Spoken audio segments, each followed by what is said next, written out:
pull and choke, yes. Okay, then I believe sword of destruction was the other one. So we went block. As we went block, we went kick to here, fired this in, pick up, shoot through, and then we had twist of death, which is on yellow belt Jiu-Jitsu as well. As you can see, we've pretty much seamlessly blended these together. So be aware, these seamlessly, yes. These are now going together from now on, okay? So what you covered last night, the hip throw is an extra on there as well, just as a finish, but where the technique will end for now is here, or in the case of the delayed sword, here, with the choke zone, okay? Happy enough so far? Again, just to be clear, all of these techniques do require disengaging as well, because me standing here for 10 hours with Tony, one of us is going to get tired, or one of us is, well, yeah, going to be pissed off. Okay, so next up to the list, we're going to do alternating maces, okay? So as he pushes, first things first, we get out of the way. Because if he's going to push me, then I've got to get at the end of it. Because at least it tapers off the amount of damage that he's doing at that point. So when you push, I step back and drop as normal, okay? This becomes an inward block to a smother block, not a weird kind of half smother block where I'm trying to fight a straight line with a circle. So it is a line becoming a circular motion. Yeah. So he fires in, step back and we drop. From here this comes down. Here's our punch coming in as normal. From here this covers as normal. Maintain this check. Don't push him away, don't leave him float. Okay? You might be quick enough to get that out before he swings it, but we want this.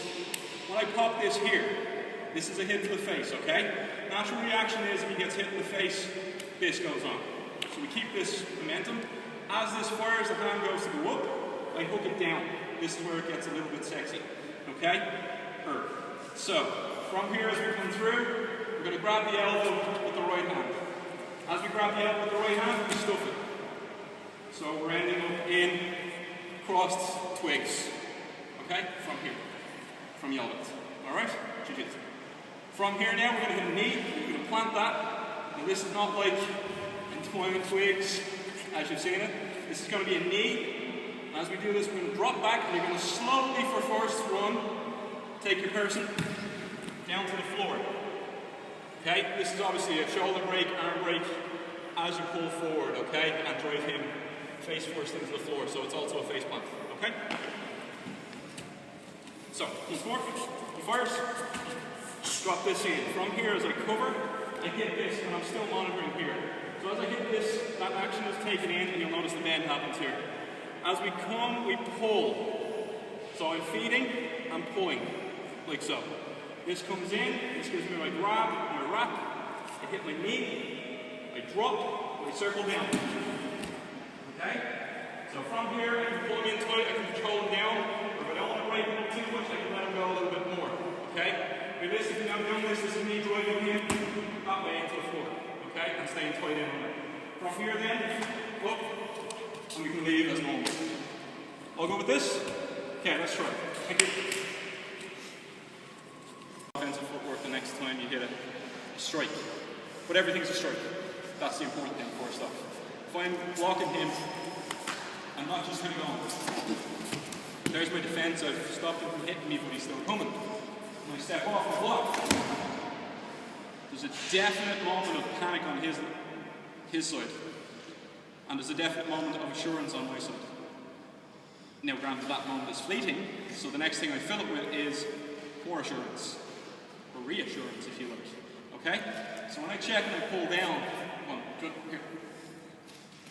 So from here when I check down, and I punch forward now, this becomes aggressive, alright? Let's liken this to something that we've already covered. If he holds up his hands as he's holding pads, and I stand here like this, here's my neutral, here's my forward bow. So the footwork doesn't change. In fact, it's exactly the same, the only difference is your hand motions, okay? Essentially, what is a jab on this line, other than another 45 lines, slightly angled and slightly changed?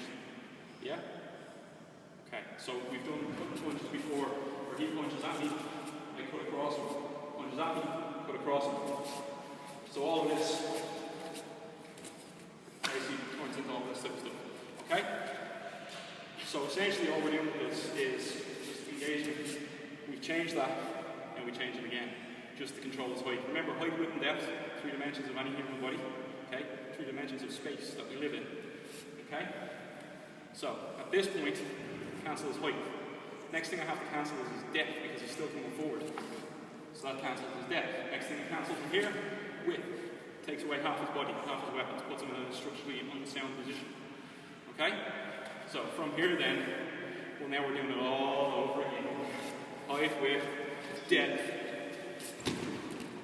and so on. Okay? Height, probably the pinnacle of the height killing right here. Alright? So remember, everything we've done up until this point is exactly the same. Okay? It's all building on the basis that we have. These now are giving you a way to install them in a scenario if you like. Okay? That's all this is doing. An ideal situation. Alright? Everything else, we've pulled them out. We've made them even more ideal by isolating. Okay? So bear that in mind. Run that a couple more times. Try to keep your focus on maintaining your footwork, get everything the way it feels. Okay? And then we'll move on after that. Okay? Majority of the names haven't changed on the Kenpo side. But we have taken other things over as well. Alright? Bearing in mind the names came from this side of things, so essentially there's play between them both anyway. Okay? So next we're going to do Deflecting Hammer. We've already covered this sort of instruction a couple of times. So, as he kicks at me, by the way, this is my favourite one at the moment so far. So, as he kicks, I can't stay offline, clearly. Or maybe I can. So, first things first, we do Deflecting Hammer as normal, okay? We drop offline on the 45 angle, we come to here. The option you have, the one thing you don't have an option of, your hands are definitely, most definitely, full. Okay? The next thing you have is, as an option, you can start from, wait, position here, or position here. Okay? This will give you a more base position where your right leg is forward, you kind of know what's happening. This is more reactive. Okay? Correct? Reactive. Okay. So from here, you step, take yourselves off when we go to a cat stance. From here we check down just in case this hand is in the way. If it's not, so what? You still put your hand out there because you never know. Okay? So, we check it, we move in, behind. Okay? This is an elbow to the head. For the purposes of exercise and keeping my training partner alive, here will suffice for now. You will notice that the reaction is the same. He goes back. Okay? Great. So all of his weight is over this axis here. His heels, in fact, which makes it much easier to push him over. So that's what we're going to do. So when I hit this, let's change angles just for a second so you can see. Once we hit in, this is going to come down the inside of the leg here. I'm going to maintain my cover. Realistically, this is what I have here. Okay? And this is going to come down. So as I hit this, this drops and goes on the inside of the leg. I take a knee. Which gives me this position here. Okay? As I reach this position and he hits floor, I step up and I lock that in the neck. This goes under the arm, this goes into the throat, and we lift and tap. Like so. Okay? So the idea is that we apply here, this being a lock, gets that action. Realistically, if you can bridge, you can kind of go that high. So we say, okay, let's make sure that he can't do that. So as we drop forward, we plant this in his throat. Now bridge. Not useful, okay, for him. So, slowly, comes off angle. This is a hammer, this closes, okay, the finger's closed. Parry here, check here, bring this down. Okay? As this happens, this continues on its circle. Hit in. Like you said, head. Practice on the body, chest will do it, we get the same reaction for now. Okay. From here, we're going to slide down, straight down the body. You'll notice that I don't lean back, I don't lean forward, I just drop down. In that position. Okay? All this happens, I come up, this is my lock here, okay? Foot in, and then we pull. Okay? Careful with your partner's neck. Respect the tap, obviously in this case. Everyone happy so far? Okay, let's try that. We hit in. Okay? As he drops, I go straight down. I don't lose ground and I don't try gain ground at this point. My ground was gained, we've taken him down. Okay? He's 6 foot tall, so give him extension. Alright? So from here when I hit, drop down. As I drop, Notice that this stays on the ball of the foot. If it's like this, that means it's an extra count for me to stand up. We ain't in that business, okay? So, next thing is, I'm already on the leg, and he's falling, so his natural reaction with his leg is, it comes up anyway. So you use that, okay? We're already here, step forward with it. This gives us this position, okay? Next thing to note is, if I am here struggling with a leg lock for that long, it'll hurt for a little bit, but if I don't do anything meaningful before that, or after that, yeah, that, okay? Now granted, there is always the proverbial toe in the hole, but he might be too high for that one, okay? It's the proverbial. It's very literal. I know, right? So, from here, pull up. Okay. And this is what we want. When we go into this one, let's just look at this for a second. This is the wrap I'm looking for here. So I go in. Obviously, me using the flat of my nice muscular arms gives me a nice cushion. So from here, it's my bone, the forearm here that we're using. Okay? And grab, and as you see, when I start to turn it and grab it, it digs in. So the idea is it's already in and pressing the muscle. The rotation now tears the muscle away. So it doesn't take much to lift him at this point. Like I said, this won't hold him all day. Your arms will get tired holding his whole body on one point being his leg. Okay? So, when we get him up to here, the point is we want him off balance so he can't do anything clever like squiggle, start ground grappling, start doing anything. We want to literally prevent him from taking a base for that split second. Okay? At that point, we want to stop the base from being used as we aforementioned. Okay? So when we step in, we plant him, and we choke him in. Okay? And that's what we're looking for there. Alright? It's important to know as well to choke when we put a bit of pressure on this. I'm not doing this. Because I walk balance. And we're into that whole mess again. Okay? So, when we go in, we pop up, I go in, and I literally pressure down. Okay? So. Okay? Now, bear in mind that slow pressure applied gradually. The idea is that I actually just literally plant them. Okay? So let's bear that in mind. Also, let's also bear in mind the legal ramifications of doing something like this to people. Crushing someone's windpipe underfoot is possibly going to get you a prison term. And some friends. Okay? Nice ones. Don't bubble.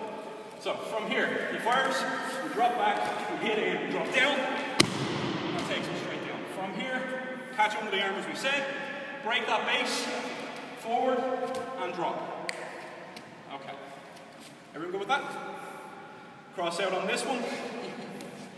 Well, you could use his throat, I guess, but no, I'm going to use this one. For this point, you can come back, stand down on the leg if you want, and step out. Okay? So. Thank you. Let's try that with your partner again for a sec. Try get yourself into a good position, don't be off balance. Try find your point, okay? And generally if your partner turns blue, you found the point, that's good. Now stop. Okay, go. Tony's landing, and hit this. I'm not in good structure, he's going to bounce through me. Really, I'm in a position to fall. And in fact, this technique could easily be reversed. However, what I was going to say was in the exact same fashion. So, in case I hit it in, okay? Yes, we can do that one too. But it could be easily reversed in the same fashion. Which is a nice little competition to have with your partner, actually, for fun. If they screw up and we're not in a good position and you feel you can capitalize on this technique, then why wouldn't you? Because, yeah, we breed that type of thing. So, when we hit in, here's our hit. If I break his balance, this technique goes down exactly the way I want it. Quite literally down the way I want it. When I hit him, if I let him restabilize, so this is a compliant partner. He does that. Okay? And he stays where. But if he was being a, let's say, compliant yet responsive partner, so I hit him, he might start to take his balance back if I don't do anything after that. So if he takes his balance back and I try to go, again, we're into this game. That's never going to happen. So the important thing is, one, we stole his balance here by making him fall forward, okay? We prevent any further action by hitting this. We break his balance again. So in this case,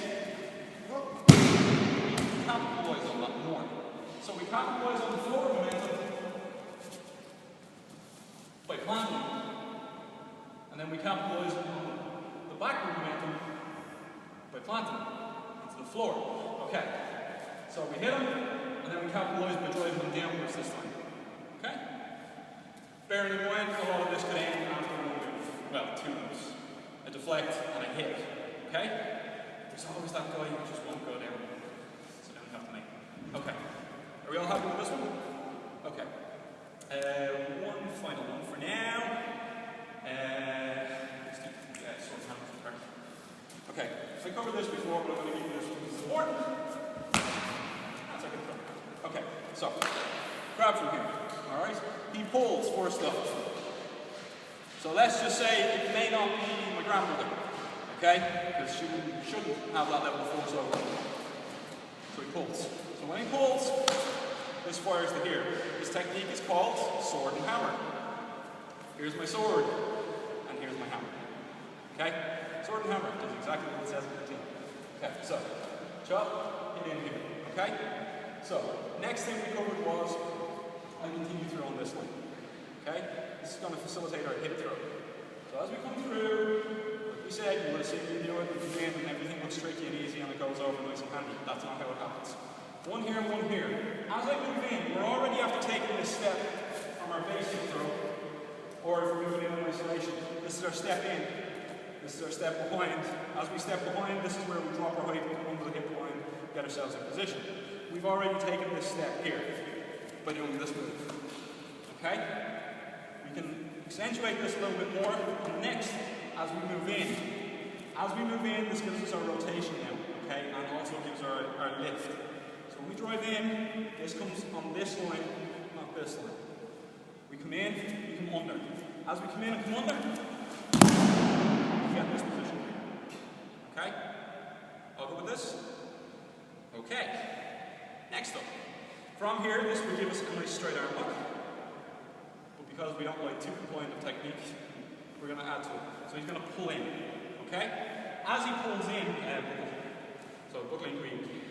So as he buckles in, okay, the next thing I'm going to do is I'm going to snake down on the inside of this arm here, like so. Okay? As I snake down here, I'm going to kick through, drop, come back down. So I should look familiar with cover this a couple weeks back as well. But just to add to the theme of here's the new stuff. This stops him from squiggling. Because one is planted firmly in his spine, the other is planted in his spine through the stomach. Okay? So from here, this applies the lock, like so. Mindful of this lock, you will tear out the rotor cuff, and that's not good. Okay? From here, we come up, using this to make sure he comes up. From here, I drop across him, and hit into the ice here. Okay? This one here if you want. Alright? From here, I kick out, stamp down, step, and we use the cross out a couple of weeks back. All good? Okay. Are we happy enough? Once more, or are we good? Once more? Okay. So, grabs. From here, pulls in, there's your chop, okay? This is literally to the throat. But because he's clever, and we don't train people to stand there and take hits all the time, he can cover it. Still gives me a legitimate target, okay? If I'm quicker, he ain't getting nowhere quick enough anyway. Okay? So, from there, there's your get through. Okay? Drive in, and as I drive in, I go under. Like so. As I go under, rotate, drop over. Okay? You'll notice that my head doesn't do this when I throw him, because if it does, I'm going to eat something. Okay? Also, there's a possibility for him to pull me with him. Take me down with him. Okay? Next step from here. I could apply, he buckles. If he buckles, this is the lock up here. As this happens, I kick through and drive in. This is a heel into the stomach. I drop. Okay? At this point, I pressure out. Okay? This is not me lifting, because as you see, he's got me locked. This is me straightening, hips forward, underneath my body, my upper torso, and I rotate out. Okay? All good with this? Okay, from here. This uses the lift. Oh, will be nice on this one. The lift on this break is to get him to start to move up from here, drop back, across the chest, into the eyes, kick out, stand, step, kick back. All good? Okay. Thank you. Let's try that. See, here we go. Okay, so that's three of our new techniques. And by new we mean the same techniques you've been doing from both sides, just put together to make it much easier for you guys. Alright? Now they seem like they're complex, they seem like they're longer. They are, if you take them in singles. But you guys have been doing both of these for most of the year. So you've done it on one side, you've done it on the other. Now actually what we've done is we've probably removed a lot of stuff in the middle and put them together. You guys have all the component parts. We've done a lot of isolation work this year to make sure you guys have all the bits. So it's literally just about arranging them now. As I said to Tommy a couple of days ago, we've made a point of putting a modular system together so that you literally can't stick it together like Lego bricks to your taste. This is to our taste. Okay? So bear this in mind when it seems like it's getting a bit too much. You guys already practiced 2 arts, or 2 systems if you like. Now you're practicing one with the combined elements. Alright? Captain Planet martial arts if you will. Cut that out of the video. Yeah, sure. Save it as the last screen. Okay. So basically, if it feels overwhelming, bear in mind that it's going to get a lot less overwhelming because you're going to be drilling the same thing Tuesdays and Wednesdays. Okay? So the same syllabus no matter what as well. Okay? So that's going to work out quite well for you guys. Next up, we're going to cover syllabus. Like I said already,